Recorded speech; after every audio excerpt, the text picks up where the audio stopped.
Hello movie lovers, আশা করি সবাই বেশ ভালো আছেন।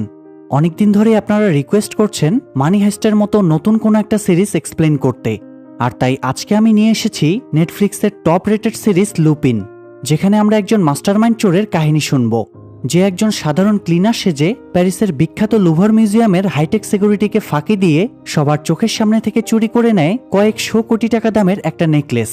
কিন্তু এই ঘটনা শুধু চুরিতেই থেমে থাকে না, বরং এই নেকলেসকে কেন্দ্র করে বেরিয়ে আসতে থাকে একের পর এক অজানা সত্য। সত্যের যত গভীরে যাওয়া হয় ততই মনে হতে থাকে এরপরে কি হবে। তাই এই ভিডিওতে আপনারা মাত্র 10,000 লাইক কমপ্লিট করে দিলে এর পরবর্তী 2টা সিজনও খুব দ্রুতই নিয়ে আসব। তাই ধূপধাপ একটা করে লাইক দিয়ে চলুন লুপিনের কাহিনীতে ডুব দেই। এপিসোডের শুরুতেই আমরা গল্পের মেইন ক্যারেক্টার অ্যাসেনকে দেখতে পাই। সে প্যারিসের লুভর মিউজিয়ামে অস্থায়ী ভিত্তিতে ক্লিনারের কাজ করে। দিনে দর্শনার্থীরা ঘুরে ফিরে চলে গেলে রাতে সে মিউজিয়াম পরিষ্কার করতে আসে।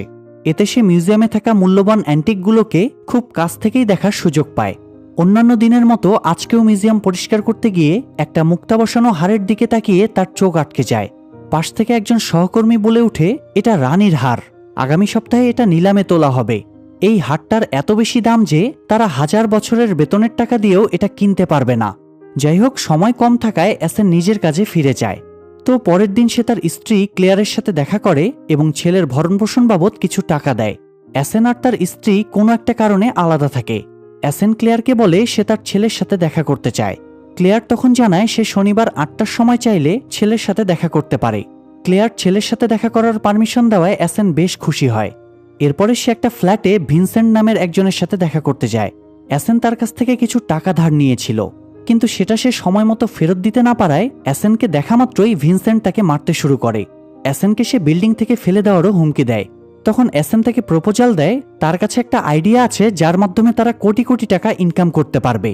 এতে ভিনসেন্ট আর তার লোকেরা একটু নরম হলে অ্যাসেন তাদের জানায় সে যে মিউজিয়ামে কাজ করে সেখানে রানী মারিয়ার একটা মহামূল্যবান হার রয়েছে, যেটা আগামী শুক্রবারে নিলামে তোলা হবে, আর সেই হারটা এখন তারা চুরি করবে। অ্যাসেন তাদের প্র্যাকটিক্যালি বুঝিয়ে দেয় পুরো মিউজিয়ামে সিসি ক্যামেরা লাগানো থাকলেও পরিচ্ছন্নতা কর্মীদের লকার রুমে কোনো ক্যামেরা নেই, তাদের মিউজিয়ামে আসা যাওয়ার পথও আলাদা। তাছাড়া যারা উঁচু পর্যায়ের লোক তারা অ্যাসেনদের মতো ক্লিনারদের দিকে তেমন খেয়াল করে না। তাই অ্যাসেন সেখানে ভিনসেন্ট, কেভিন এবং রুডিকে ক্লিনার হিসেবে ভেতরে ঢুকিয়ে দিবে। ভিনসেন্ট আর কেভিন প্রথমেই গার্ডদেরকে মেরে তাদের ছদ্মবেশ নেবে, আর রুডি ভেতরে ঢুকে কন্ট্রোল রুমের ক্যামেরাগুলো বন্ধ করে দেবে। কন্ট্রোল রুমের ক্যামেরা বন্ধ হয়ে গেলে পুলিশের কাছে অ্যালার্ট চলে যাবে, আর তারা 7 মিনিটের মধ্যেই সেখানে পৌঁছে যাবে। তাই তাদেরকেও এই 7 মিনিটের মধ্যেই কাজ সেরে পালাতে হবে। এই জন্য তারা বাইরে একটা গাড়িও দাঁড় করিয়ে রাখবে, যাতে সহজেই তারা পালাতে পারে। তো প্ল্যান ঠিকঠাক করার পরে তারা শুক্রবারের জন্য অপেক্ষা করতে থাকে। শুক্রবারে আনুষ্ঠানিকভাবে নিলামের আয়োজন শুরু হয়। দেশ বিদেশের অনেক ধনী ব্যক্তিরা হারটা কেনার জন্য আসে। তাদের মধ্যে ছদ্মবেশে মিস্টার পল নামের একটা নকল আইডি কার্ড বানিয়ে অ্যাসানও সেখানে হারটা কিনতে যায়। অন্যদিকে ভিনসেন্ট, কেভিন এবং রুডিও ক্লিনারের বেশ ধরে ভিতরে ঢুকে পড়ে। কেউই তাদেরকে সন্দেহ করে না। প্ল্যান অনুযায়ী ভিনসেন্ট আর কেভিন দুজন গার্ডকে মেরে অবস্থান নিয়ে নেয় এবং রুডিকে গ্রিন সিগন্যাল দেয়। তখন রুডি কন্ট্রোল রুমে গিয়ে অপারেটরকে মেরে সব সিসি ক্যামেরা বন্ধ করে দেয়। তারপরে অ্যাসেনকে মেসেজ করে সেটা জানিয়ে দেয়। ততক্ষণে হারটার সর্বোচ্চ দাম 42 মিলিয়নে উঠে গিয়েছিল, আর সেই দামটা অ্যাসেনই বলেছিল। তবুও সে সময় বাঁচানোর জন্য আবারও 60 মিলিয়ন দাম হাঁকিয়ে দেয়, যাতে আর কেউ হারের দাম বলার সাহস না পায়। অ্যাসেন হারের দাম প্রায় দ্বিগুণ বলার পরেও কেউ তাকে সন্দেহ করে না, কারণ ফেক প্রোফাইলে সে তার মোট সম্পত্তি 576 মিলিয়ন লিখে রেখেছিল। যাই হোক, ইতিমধ্যেই 2 মিনিট পার হয়ে গেলে রুডি দ্রুত বাইরে রাখা গাড়িতে উঠে বসে, আর অ্যাসেন নিলাম কর্তৃপক্ষের সাথে ভল্ট রুমে যায়। সেখানে আগে থেকেই ভিনসেন্ট আর কেভিন গার্ডের ছদ্মবেশে ডিউটি দিচ্ছিল। নিলামকারী অ্যাসেন্টকে বলে পুরো পেমেন্ট করার পরেই সে হারটা পাবে। উত্তরে অ্যাসেন বলে সে পেমেন্ট করার আগে হারটা একবার হাতে নিয়ে দেখতে চায়, কেননা এটার পেছনে তো সে অনেক টাকা খরচ করছে। নিলামকারীও তাই ভল্টের লক খুলে অ্যাসেনকে হারটা দেখতে দেয়।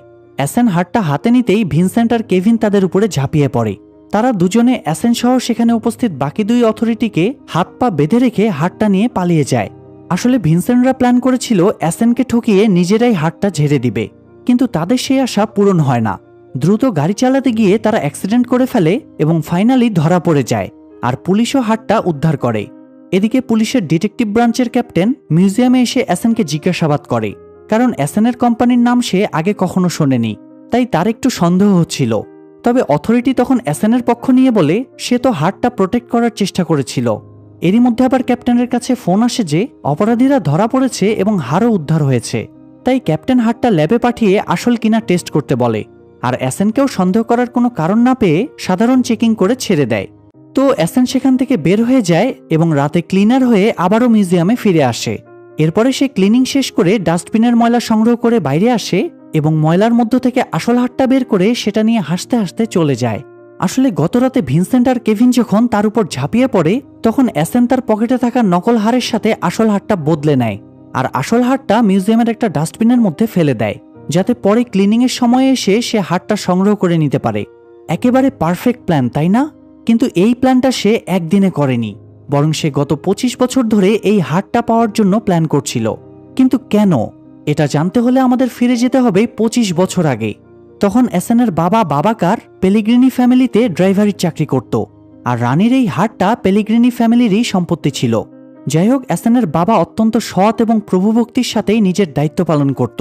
তো একদিন মিসেস পেলিগ্রিনি অ্যাসেনের বাবাকে বলে তাদের হোম লাইব্রেরিতে অনেক বই আছে, তিনি চাইলে পড়ার জন্য বই নিয়ে যেতে পারেন। অ্যাসেনের বাবা তাই অ্যাসেনের জন্য আর্সেন লুপা নামের একটা বই নিয়ে যায়।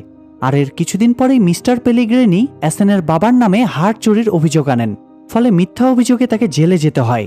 এরপরে ছোট্ট অ্যাসেন একদিন জেলে বাবার সাথে দেখা করতে গিয়ে দেখে তিনি অপমান সহ্য করতে না পেরে গলায় ফাঁস দিয়ে আত্মহত্যা করেছেন। আর সেখান থেকেই মূলত অ্যাসেনের এই হারটা পাওয়ার অদ্ভুত এক জেদ চাপে। সে 25 বছর অপেক্ষা করার পর গত এক সপ্তাহ আগে নিউজে জানতে পেরেছিল যে এই হারটা উদ্ধার করা হয়েছে এবং সেটা এখন লুভার মিউজিয়ামে রাখা আছে, আর সপ্তাহখানেক পরে হারটা নিলামে তোলা হবে। তাই অ্যাসেন প্ল্যান করে মিউজিয়ামে ক্লিনারের চাকরি নেয় এবং সেই সাথে সে নিজের ভুয়া বিজনেস প্রোফাইল তৈরি করে। এমনকি ভিনসেন্টের কাছ থেকে টাকা ধার নেওয়া তার প্ল্যানেরই অংশ ছিল। মূলত সে তাদের হেল্প পাওয়ার জন্যই টাকা ধারের বাহানা করেছিল। আর সবশেষে অ্যাসেন নিলামের আগে তার বন্ধু বেঞ্জামিনের কাছ থেকে হুবহু দেখতে একটা নকল হার বানিয়ে নেয়, আর এভাবেই একটা পারফেক্ট প্ল্যানিংয়ের মাধ্যমে অবশেষে হারটা তার হাতে এসে পৌঁছায়। যাই হোক, ততক্ষণে এই কেসের আরেকজন ইনচার্জ ইন্সপেক্টর ইউসেফকে ল্যাব থেকে ফোন করে জানানো হয় যে তাদের উদ্ধার করা হারটা নকল। এটা শুনে সে বিচলিত হয়ে পড়ে এবং তার চোখ পড়ে ডেস্কে থাকা আর্সেন লুপিনের একটা বইয়ের দিকে, কারণ এই বইয়ের ঘটনার মতো করেই গতরাতে চুরিটা হয়েছে। সে বুঝতে পারে চোর নিশ্চয়ই আর্সেন লুপিন থেকেই অনুপ্রাণিত। এদিকে সিন শিফট হয়ে অ্যাসেনকে দেখা যায়। পরের দিন যেহেতু শনিবার ছিল, তাই আজকে তার ছেলের সাথে দেখা করার কথা ছিল। তাই সে ছেলের সাথে দেখা করে এবং তাকে নিয়ে ঘুরতে বের হয়।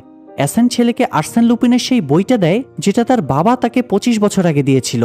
মূলত এই বইটাই অ্যাসেনের জীবনকে বদলে দিয়েছিল। তো এপিসোড 1 শেষ হয়ে এপিসোড 2তে দেখা যায় অ্যাসেন হারটার ব্যাপারে তার বন্ধু বেঞ্জামিনের সাথে কথা বলছিল। বেঞ্জামিন হারটা টেস্ট করার পরে জানায় হারটার ব্যাপারে পেলিগ্রিনি ফ্যামিলি মিথ্যা বলেছিল। তারা বলেছিল 25 বছর আগে এই হারটা চুরির পরে এটার ডায়মন্ডগুলো নাকি 7টা দেশে বিক্রি হয়ে যায়। তখন সেই সব দেশ থেকে সেগুলো উদ্ধার করে এনে তারা আবার সেই ডায়মন্ডগুলোকে জোড়া দিয়েছে। কিন্তু হারটা চেক করার পরে এমন কিছুই দেখা যায়নি।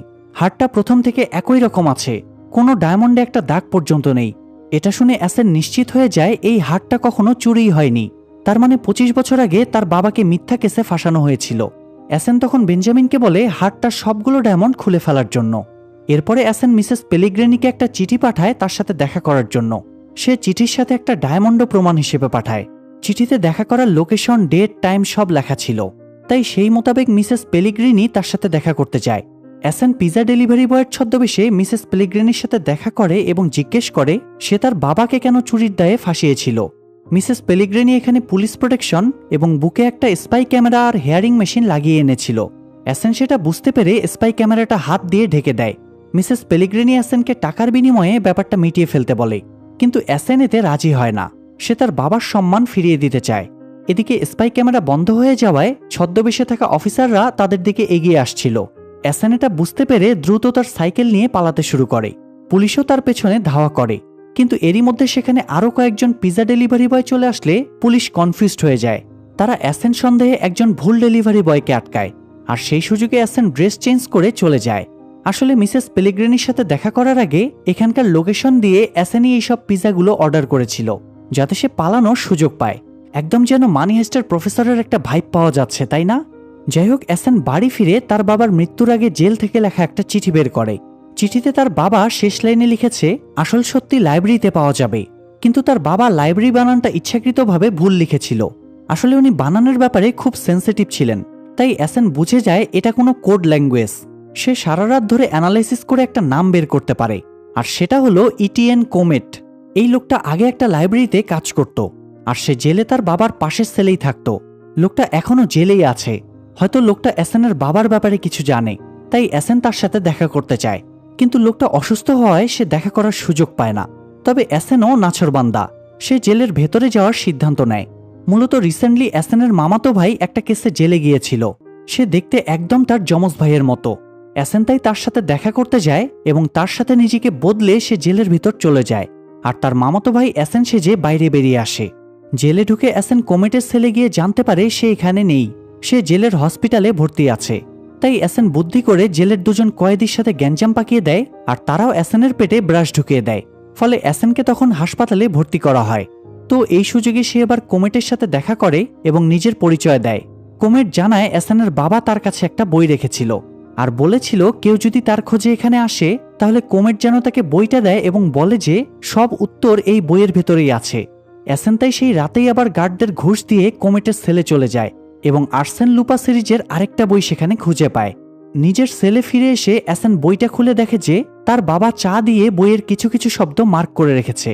এসএন শব্দগুলো একত্রিত করে দেখে তার বাবা বলতে চেয়েছে আমি নির্দোষ, অ্যানি পেলিগ্রিনি আমাকে ফাঁসিয়েছে। এটা জানার পরেই এসএনের অ্যানির উপরে ক্ষোভ জন্মে যায়, কিন্তু প্রতিশোধ নিতে হলে তো এখন তাকে জেলের বাইরে বের হতে হবে। এই জন্য সে একটা প্ল্যান খাটায়।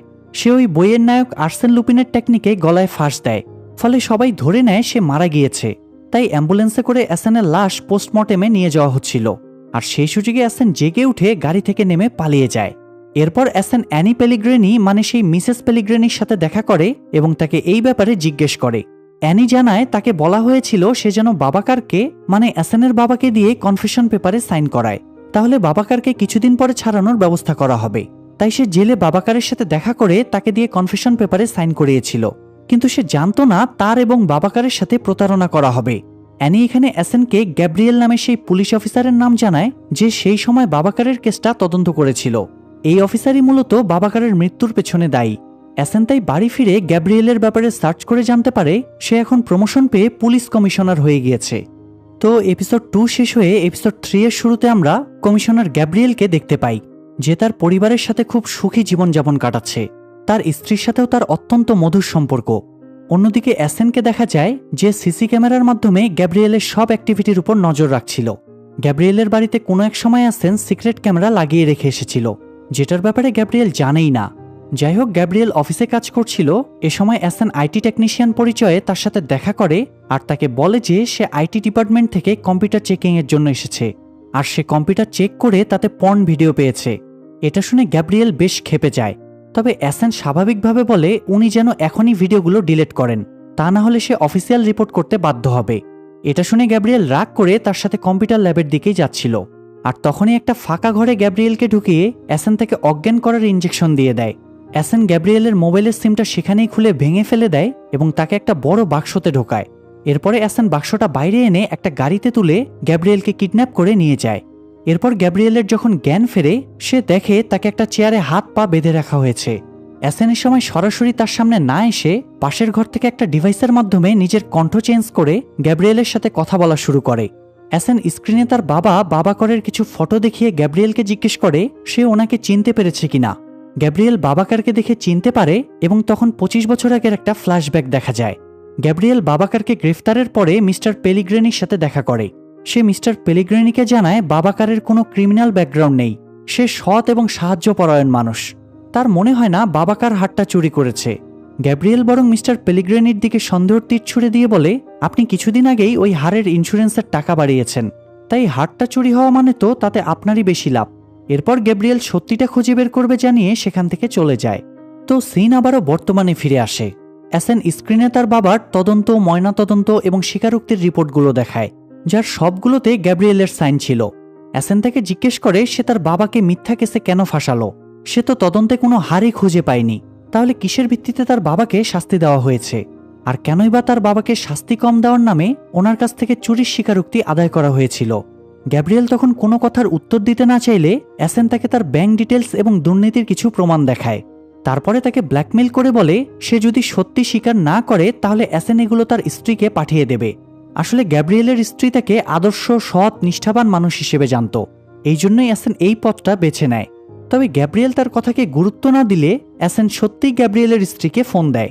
স্ত্রীর কথা শুনতে পেয়ে গ্যাব্রিয়েল এবার বেশ ঘাবড়ে যায় এবং স্বীকার করে যে সে মূলত ঘুষের বিনিময়ে এই কাজটা করেছে। তবে সে নিজের বিলাসিতার জন্য এসব করেনি, তার ছেলেমেয়েদের ভবিষ্যতের কথা ভেবে এসব করতে বাধ্য হয়েছে। অন্যদিকে দেখা যায় ডিটেকটিভ ব্রাঞ্চের সেই ক্যাপ্টেন বাবাকারের সেই কেস ফাইলটা নিয়ে বসেছিল। ফাইলে কমিশনার গ্যাব্রিয়েলের নামও লেখা ছিল। এ সময় একজন সহকর্মী এসে জানায় কমিশনার কিডন্যাপ হয়েছে। কমিশনারের কিডন্যাপ হওয়ার ঘটনায় থানায় শোরগোল পড়ে যায়। তারা সিসি ক্যামেরা ফুটেজ চেক করে অ্যাসেনকে দেখতে পায়, কিন্তু ভিডিও ক্লিয়ার ছিল না বলে তাকে শনাক্ত করা যায় না। তারা কমিশনারের মোবাইলটাও বন্ধ পায়। তবে ইন্সপেক্টর ইউসেফ জানায় কমিশনারের মোবাইলে সিম ছাড়াও একটা আলাদা চিপ লাগানো আছে। তাই তারা দ্রুত সেই চিপটা ট্র্যাক করে এবং গ্যাব্রিয়েলের সেই মোবাইলটার লোকেশন জানতে পারে। এরপর সাথে সাথে সবাই তাকে উদ্ধার করতে বেরিয়ে পড়ে। অন্যদিকে দেখা যায় অ্যাসেন এআই দিয়ে গ্যাব্রিয়েলের ডিপ ফেস বানিয়ে তাকে পুরো সত্যটা বলার জন্য ব্ল্যাকমেল করে। অ্যাসেন তাকে হুমকি দেয় সে যদি আসল সত্যিটা স্বীকার না করে তাহলে তাকে হাউন আঙ্কেল পরিচয় দিয়ে বাংলাদেশে এই ভিডিওটা ভাইরাল করে দেবে। এটা শুনে গ্যাব্রিয়েল ঘাবড়ে যায় এবং বলে যে বাবাকারের কেসের ব্যাপারে তার শুধু এতটুকুই জানা ছিল। সে অ্যাসেনকে রিকোয়েস্ট করে তাকে ছেড়ে দেওয়ার জন্য। সেই সাথে সে প্রতিশ্রুতিও দেয় অ্যাসেনের ব্যাপারে সে কাউকে কিছু বলবে না। অ্যাসেন তখন বলে যদিও পুলিশের উপর বিশ্বাস করা ঠিক না, তবুও আমি তোমাকে বিশ্বাস করে ছেড়ে দিচ্ছি হাউন আঙ্কেল। যাই হোক, এদিকে পুলিশ অফিসাররা ট্র্যাক করা লোকেশনে গিয়ে সেই বাক্সটা খুঁজে পায়। তারা বাক্সটা খুলে দেখে সেখানে শুধু কমিশনারের মোবাইলটাই আছে। তারা তখন গাড়ির ড্রাইভারকে ধরলে ড্রাইভার জানায় তাকে উবারে বুক করা হয়েছিল। সে কিডন্যাপের ব্যাপারে কিছুই জানে না, তাকে শুধু বলা হয়েছিল সিটি হল থেকে কিছু জিনিস নিয়ে আসতে হবে। এটা শুনে ইউসেফ বলে কমিশনারকে কিডন্যাপ করে নিশ্চয়ই সিটি হলেই রাখা হয়েছে, কারণ এটাই হলো আর্সেন লুপিনের টেকনিক। সে সবার মনোযোগ অন্যদিকে সরিয়ে দিয়ে একদম সবার নাগালের মধ্যেই নিজের কাজ সেরে কেটে পড়ে। ইউসেফ তাই ফোর্স নিয়ে সিটি হলে পৌঁছায়, আর তার ঠিক কয়েক সেকেন্ড আগেই অ্যাসেন সেখান থেকে বেরিয়ে যায়। তবে সিটি হলে ঢুকে কমিশনার গ্যাব্রিয়েলকে তারা সহি সালামতে উদ্ধার করে। পরের সিনে দেখা যায় ক্যাপ্টেন অফিসার সোফিয়ার সাথে কথা বলতে বলতে ব্যুরোতে ঢুকছিল। তারা এটা ভেবে পাচ্ছিল না কমিশনারকে 4 ঘন্টা আটকে রাখার পরেও সে কেন কিডন্যাপের ব্যাপারে কোনো তথ্য দিতে পারছে না। তাছাড়া কিডন্যাপাররা তার কাছে কোনো কিছু দাবিও করেনি, তাই ব্যাপারটা তাদের কাছে অস্বাভাবিক লাগছিল। এ সময় ইউসেফ ক্যাপ্টেনকে ডেকে বলে সে একটা ক্লু পেয়েছে। সে জানায় হারের নিলামের দিন মিস্টার পল পরিচয়ে যে ব্যক্তি চুরি করেছিল সে আর কমিশনারকে অপহরণকারী ব্যক্তি মূলত একজনই। সেই সাথে সে এটাও বলে 25 বছর আগে যখন হারটা প্রথমবার হারিয়ে যায় সেই কেসের ইনচার্জও গ্যাব্রিয়েল ছিল। তাই সেই ঘটনার সাথে লাস্ট কিছুদিনের ঘটে যাওয়া ব্যাপারগুলো পুরোপুরি কানেক্টেড। অন্যদিকে তখন কমিশনার গ্যাব্রিয়েলকে দেখা যায় সে বাড়ি ফিরে সব স্পাই ক্যামেরাগুলো খুঁজে খুঁজে ডিস্ট্রয় করে দেয়।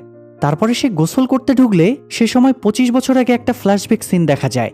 মূলত মিস্টার পেলিগ্রিনি গ্যাব্রিয়েলকে থ্রেট এবং প্রলোভন দেখিয়ে বাবাকারকে ফাঁসাতে বাধ্য করেছিল, কিন্তু সে জানতো না বাবাকার এই কারণে সুইসাইড করে নেবে।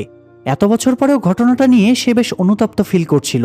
গোসল শেষ করে বেরিয়ে এসে সে মিস্টার পেলিগ্রিনিকে ফোন দিয়ে বলে বাবাকারের ব্যাপারে আপনার সাথে জরুরি কথা আছে, মাঠে একজন নতুন খেলোয়াড় এসে গিয়েছে। এই বলে সে ফোনটা কেটে দেয়। এ সময় গ্যাব্রিয়েলের স্ত্রী বাড়িতে ফিরে আসে এবং তাকে অক্ষত দেখে আনন্দে জড়িয়ে ধরে। তখন হঠাৎ টেবিলে রাখা স্পিকারটা বেজে ওঠে। ফোনে এইমাত্র গ্যাব্রিয়েল আর মিস্টার পেলিগ্রিনির মাঝে যে কথাবার্তা হলো সেগুলোই স্পিকারে বাজতে শুরু করে। কথাগুলো স্ত্রীর কাছ থেকে লুকাতে গ্যাব্রিয়েল দ্রুত স্পিকারটা মেঝেতে আছড়ে ভেঙে ফেলে। এখানে তখন সিন শিফট হয়ে অ্যাসেনকে দেখা যায়। এই স্পিকারটা মূলত সেই এখানে রেখে গিয়েছিল, আর এটার মাধ্যমে সে গ্যাব্রিয়েল আর মিস্টার পেলিগ্রিনির ফোন আলাপ শুনে ফেলে এবং রেকর্ড করে। তো অ্যাসেনের একটা রহস্যময় হাসি দিয়ে এপিসোড 3 এখানেই শেষ হয়ে যায়। এপিসোড 4 এর শুরুতে দেখা যায় অ্যাসেন একটা রিমোট কন্ট্রোল ড্রোন মিস্টার পেলিগ্রিনির বাড়ির ভেতর পাঠিয়ে দেয়, যাতে সে ভেতরে কেমন কি আছে সেটা জানতে পারে। একসময় ড্রোনটা মিস্টার পেলিগ্রিনির হোম অফিস রুমে ঢুকে যায়। পুরো অফিস লেজার লাইটের মাধ্যমে সিকিউর করে রাখা ছিল, তাই সে খুব সাবধানে ড্রোনটা অফিসে ঢোকায়।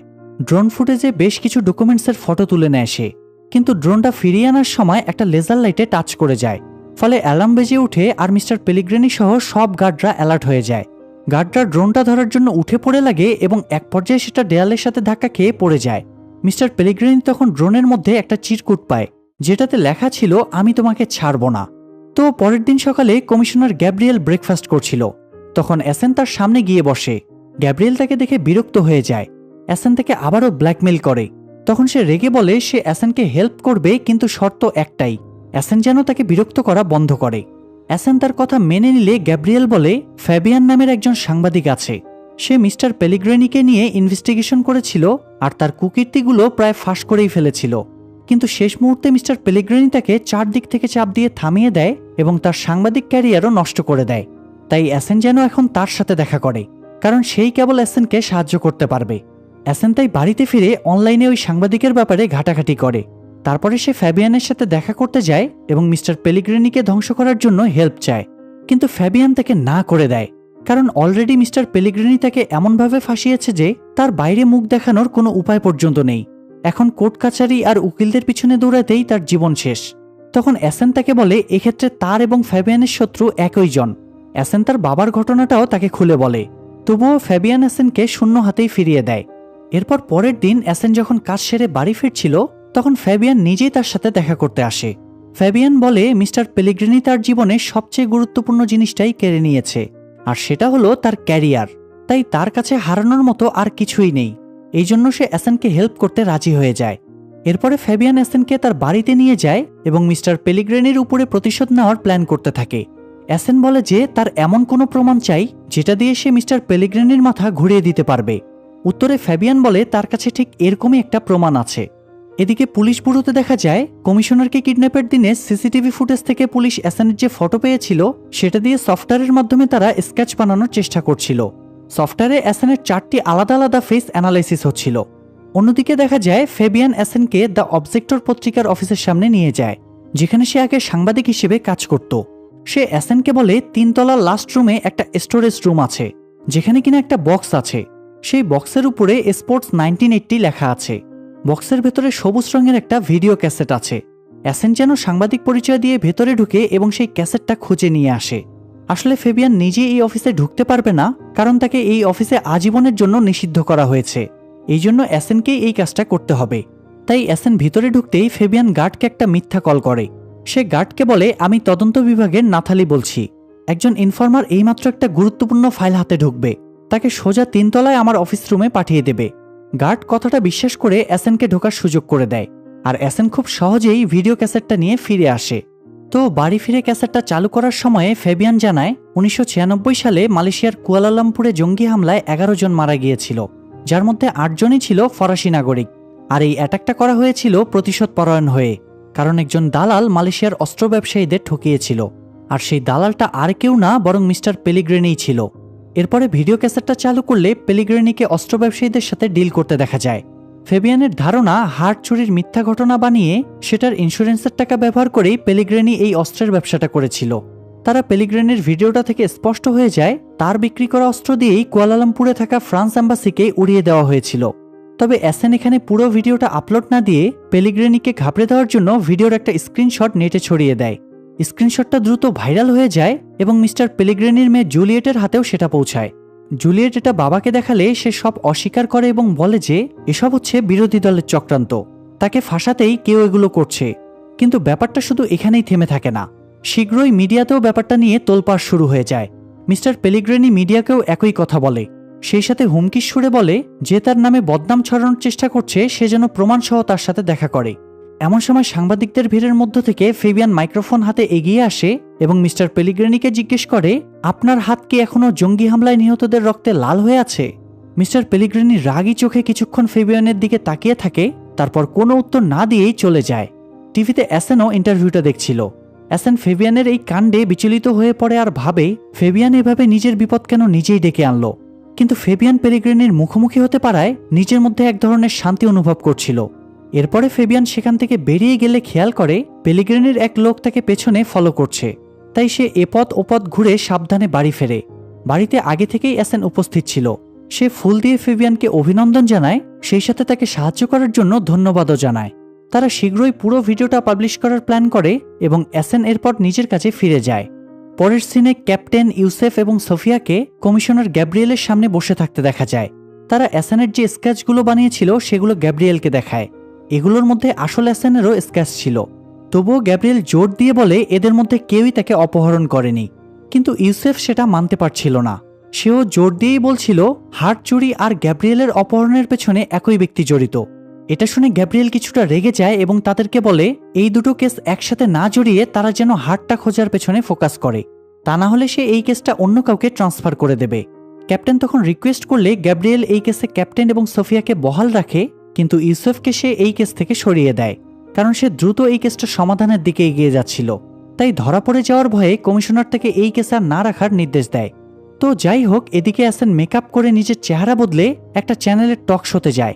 তার উদ্দেশ্য ছিল পেলিগ্রিনির ভিডিওটা আজ পুরো দেশকে লাইভ দেখানো, কিন্তু ভিডিওটা চালু করার আগেই পেলিগ্রিনির লোকেরা ভিডিওর আসল জায়গাগুলো কাট করে দেয়। ফলে অ্যাসেনই উল্টো ভিলেন হয়ে যায় আর পাবলিকভাবে নিরীহ পেলিগ্রিনিকে ফাঁসানো হচ্ছিল। অ্যাসেন সব বুঝতে পেরে টিভি অফিস থেকে পালাতে যাচ্ছিল, কিন্তু পেলিগ্রিনির লোকেরা তাকে অ্যাটাক করে। তবে অ্যাসেন এখানে সবাইকে মেরে সেখান থেকে পালিয়ে যায়। এ সময় জুলিয়েট তার বাবাকে ফোন দিয়ে সন্দেহ করার জন্য সরি জানায়। সেই সাথে সে এটাও বলে ইন্টারভিউতে আসা লোকটা হয়তো অ্যাসেন, যে কিনা তাদের ড্রাইভার বাবাকারের ছেলে। সে অ্যাসেনকে হারের নিলামের দিনেও দেখেছিল। এটা শুনে পেলিগ্রিনি সাবধান হয়ে যায় এবং নিজের শত্রুর ব্যাপারেও নিশ্চিত হয়ে যায়। এদিকে টিভিতে টকশোর ঘটনা দেখে ফেবিয়ান রেগে আগুন হয়ে যায়। এ সময় তার দরজায় কারো টোকা পড়ে। সে বিপদ আন্দাজ করতে পেরে বইতে অ্যাসেনের জন্য কিছু একটা লিখে রেখে দরজাটা খুলে দেয়। তখনই পেলিগ্রিনির লিওনার্দো নামের এক পোষা গুন্ডা তার গলা চেপে ধরে এবং অ্যাসেনের ব্যাপারে জিজ্ঞেস করে, কিন্তু ফেবিয়ান তাকে কিছুই বলে না। তাই লিওনার্দো ফেবিয়ানকে মেরে তার গলায় ফাঁস দিয়ে ঝুলিয়ে দেয়। কিছুক্ষণ পরে অ্যাসেন ফেবিয়ানের বাড়িতে ঢুকে তার ঝুলন্ত লাশ দেখে হতভম্ব হয়ে যায়। টেবিলে পড়ে থাকা বইটার দিকেও তার নজর যায়। সে বইটা আর ফেবিয়ানের কুকুরটাকে নিয়ে চলে আসে। বাইরে এসে অ্যাসেন বইটা খুলে দেখে ফেবিয়ান লিখে রেখেছে এই লড়াই তাদের অস্তিত্বের লড়াই, তাই অ্যাসেন যেন এই লড়াই না থামায়। এই এপিসোডের শেষ সিনে দেখা যায় ইন্সপেক্টর ইউসেফ টকশোতে আসা লোকটার সাথে একটা স্কেচের হুবহু মিল পায়, আর সেই স্কেচটা হলো আসল অ্যাসেনের। তো দেখতে দেখতে আমরা লুপিন সিরিজের সিজন 1-এর লাস্ট এপিসোডে চলে আসলাম। এপিসোড 5-এর শুরুতে দেখা যায় ফেবিয়ানের মৃত্যুতে তার কুকুরটা খুবই বিমর্ষ হয়ে পড়েছে। অ্যাসেনেরও নিজেকে দোষী মনে হচ্ছিল। সে ভাবছিল যদি সে ফেবিয়ানকে এসবের মাঝে না জড়াতো তাহলে তাকে এভাবে মরতে হতো না। বন্ধু বেঞ্জামিনও তখন অ্যাসেনকে বলে মাথা থেকে এসব ভাবনা বের করে দিতে, আর কাল যেহেতু অ্যাসেনের ছেলের জন্মদিন তাই তাকে পরিবারের সাথে সময় কাটানোর পরামর্শ দেয়। এরপর অ্যাসেন যখন সকালে ছেলের সাথে দেখা করতে যাচ্ছিল তখন সে বুঝতে পারে তাকে কেউ ফলো করছে। এটা আসলে ফ্যাবিয়ানকে খুন করা সেই লোকটাই ছিল। অ্যাসেন তার কাছ থেকে পালানোর জন্য দৌড় লাগায় এবং এক পর্যায়ে তার চোখ ফাঁকি দিয়ে স্ত্রীর বাড়িতে পৌঁছায়। অ্যাসেন ছেলেকে একটা গিফট বক্স দেয় যার মধ্যে আর্সেন লুপিনের মতো ড্রেস, টুপি এসব ছিল। বাবার মতো ছেলেও আর্সেন লুপিনের ফ্যান ছিল, তাই এই গিফটটা তার পছন্দ হয়। অ্যাসেন সবাইকে দ্রুত রেডি হয়ে নিতে বলে। তারপর সবাইকে নিয়ে ঘুরতে বের হয়। তারা ট্রেনে করে এট্রেটে যাচ্ছিল, যেটা আর্সেন লুপিনের স্মৃতি বিজড়িত জায়গা। ট্রেনে পরিবারের সাথে অ্যাসেনের বেশ ভালোই সময় কাটছিল। এ সময় তার স্ত্রী ক্লেয়ার তাদের তিনজনের একটা সেলফি তোলে। অ্যাসেন সেলফিটা দেখতে গিয়ে জুম করে খেয়াল করে তাদের পেছনের সিটে লিওনার্দো বসে আছে। অ্যাসেন ফ্যামিলিকে ঝামেলায় ফেলতে চাইছিল না, তাই সে লিওনার্দোর মনোযোগ সরানোর চেষ্টা করছিল। অ্যাসেন প্রথমে ট্রেনের সবার মাঝেই ছেলের জন্মদিন সেলিব্রেট করে। তারপর ক্লেয়ারকে বলে সে কোনো ড্রিঙ্ক পায় কিনা দেখে আসছে। এই বলে সে ট্রেনের পেছন দিকে যেতে থাকে। লিওনার্দো তার পেছনে যাওয়া শুরু করে। অ্যাসেন ট্রেনের টিটিকে ক্রস করার সময় তার চাবিটা চুরি করে নেয়। এরপরে স্টোরেজ কামরার দিকে যায় এবং লিওনার্দোকেও সেখানে যেতে বাধ্য করে। স্টোরেজ কামরায় দুজনের মাঝে হাতাহাতি শুরু হয়, আর এক পর্যায়ে অ্যাসেন লিওনার্দোকে স্টোরেজ কামরায় আটকে রেখে বাইরে থেকে তালা দিয়ে পরিবারের কাছে ফিরে আসে। কিন্তু একটু পরেই আবার লিওনার্দো ফিরে আসে এবং তার পরিবারের মাঝেই বসে পড়ে। এখানে সে অ্যাসেনের ছেলের সাথে গল্প জুড়ে দেয়। এই অবস্থায় লিওনার্দোর হাত থেকে বাঁচতে অ্যাসেন ক্যাপ্টেনকে একটা মেসেজ পাঠায়, আমি মিস্টার পল বলছি। আমি 2 মিনিটের মধ্যে লে হার্ভে স্টেশনে পৌঁছাবো। আপনাকে 10 টাকার চা, সিঙ্গারা আর সামোসা খাওয়ার দাওয়াত রইল। ওকে, আপনাদের আরেকবার মনে করিয়ে দেই, এই পল পরিচয় দিয়েই অ্যাসেন কিন্তু নিলামের দিনে হারটা চুরি করেছিল। যাই হোক, মেসেজ দেখে ক্যাপ্টেন দ্রুত লোকাল থানায় ইনফর্ম করে দেয়। ট্রেন স্টেশনে থামালে অ্যাসেন স্ত্রী সন্তানদের আগে নেমে যেতে বলে, আর সে একটু পরে নামবে জানায়। সবাই চলে যাওয়ার পরে লিওনার্দো অ্যাসেনকে বলে সে যেন চুপচাপ তার ইনস্ট্রাকশন ফলো করে এবং তার সাথে যায়। অ্যাসেনও কোনো ঝামেলা না করে লিওনার্দোর সাথে ট্রেন থেকে নেমে আসে। আর ঠিক তখনই লোকাল থানার পুলিশ তাদের ঘিরে ফেলে।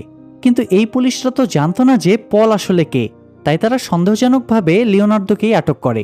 তারা তার পকেটে একটা পিস্তলও পায়, সেই সাথে হাড়ের একটা ডায়মন্ডও পায়। তাতে প্রমাণ হয়ে যায় সেই হলো পল। আসলে ট্রেন থেকে নামার আগে অ্যাসেনই কৌশল করে লিওনার্দোর পকেটে ডায়মন্ডটা ঢুকিয়ে দিয়েছিল। যাই হোক, অ্যাসেন রিল্যাক্সের সাথে স্ত্রী আর ছেলেকে নিয়ে বিচের ধারে ঘুরে বেড়াচ্ছিল। এ সময় বাবা মাকে স্পেস দিয়ে অ্যাসেনের ছেলে সাইডে একটু ঘুরতে যায়। অন্যদিকে ক্যাপ্টেন আর সোফিয়াকে দেখা যায় তারা অ্যাট্রেটে যাওয়ার প্রস্তুতি নিচ্ছিল। তারা কমিশনার গ্যাব্রিয়েলের কাছে পারমিশন চাইলে গ্যাব্রিয়েল বলে ওখানে কি বাতাবি লেবুর ফলন দেখতে যাবে? গাধার দল কোথাকার। পল নামে যাকে অ্যারেস্ট করা হয়েছে সে তো অন্য কেউ, আর তার কাছে যে পিস্তল পাওয়া গিয়েছে সেটা লাইসেন্স আছে, এমনকি তার পকেটে ডায়মন্ড কিভাবে আসলো সেটা সে জানেই না। তাই সেখানকার লোকাল পুলিশ তাকে ছেড়েও দিয়েছে। কথাগুলো শুনে ক্যাপ্টেন আবারও হতাশ হয়ে যায় আর ভাবে, ওই পল হারামিটা আমাকে আবারও বলদ বানালো। এদিকে অ্যাসেন আর ক্লেয়ার রিল্যাক্সে ঘোরাঘুরির এক ফাঁকে হঠাৎ মনে পড়ে অনেকক্ষণ ধরে তাদের ছেলেকে কোথাও দেখছে না। তারা হন্য হয়ে ছেলেকে খুঁজে বেড়াতে থাকে, কিন্তু কোথাও তাকে খুঁজে পাওয়া যায় না। আর খুঁজে পাওয়া যাবেই বা কিভাবে, কারণ তাকে তো ততক্ষণে লিওনার্দো কিডন্যাপ করে নিয়েছে। ছেলেকে না পেয়ে অ্যাসেন যখন নিরাশ হয়ে দাঁড়িয়েছিল, এমন সময় পেছন থেকে ইন্সপেক্টর ইউসেফ তাকে লুপিন বলে ডেকে ওঠে।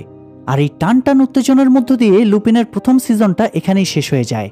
লুপিনের প্রথম সিজন শেষে অনেক কিছুই কিন্তু অসম্পূর্ণ থেকে গেল।